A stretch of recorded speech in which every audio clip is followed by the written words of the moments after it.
It was a quiet winter afternoon in Sydney, July 10, 2001, when police entered a suburban home in North Ryde and uncovered a scene so brutal, it shook the nation. 3 members of one family, murdered, the father, the mother, the teenage daughter, but the son, he said he was out shopping for a car, and for days, he played the grieving survivor, even performing a song at their funeral. But behind the tears was a secret so dark, it led to one of the most disturbing family murder trials in Australian history.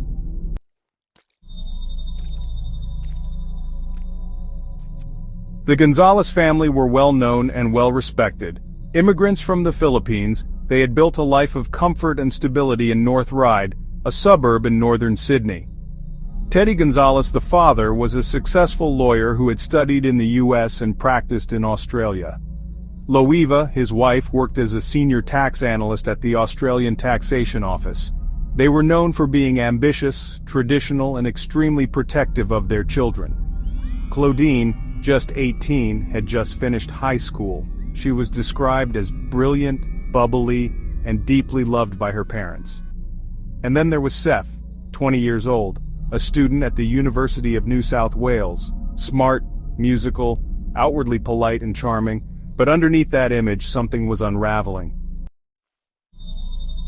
Seth had told everyone he was studying law, that he was passing. That graduation was just around the corner, but none of it was true. For over a year, Seth had been failing his classes. He forged grades, created fake report cards, lied to his friends and family, and when his parents started catching on, he panicked. Teddy and Loeva were strict. Reputation and achievement mattered.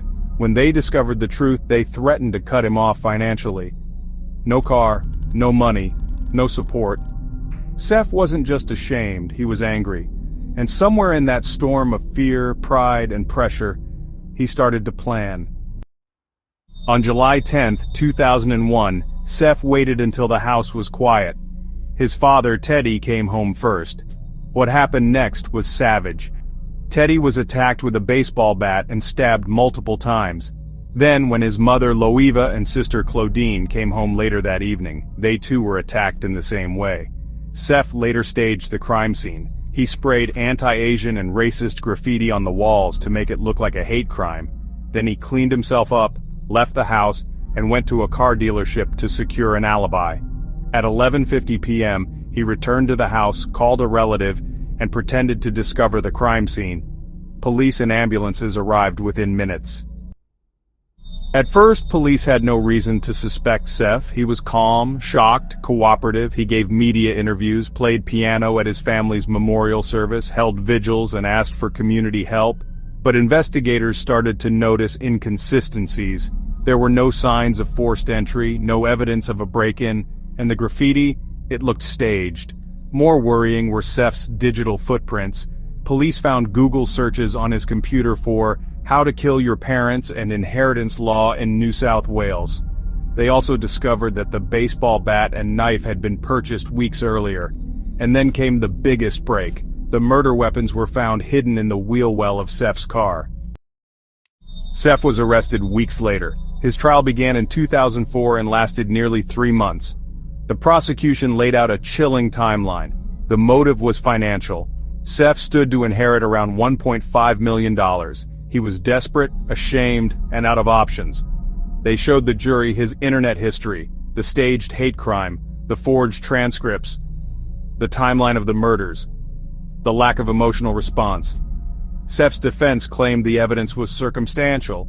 They suggested other suspects, even hinted at a robbery gone wrong, but the jury wasn't convinced. On May 20, 2004, Seth Gonzalez was found guilty of all 3 murders.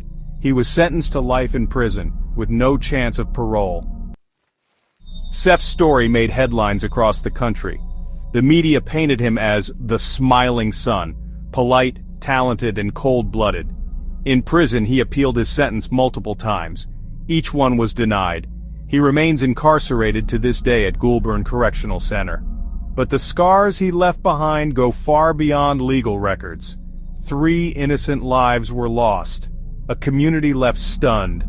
and a tragic reminder that sometimes the enemy isn't a stranger. It's someone you trusted. How does someone go from a son to a killer? Was it pride, pressure, or something darker? The story of Seth Gonzalez isn't just about murder. It's about the terrifying gap between the image we show and the truth we hide. Let us know what you think in the comments. Do you believe justice was served?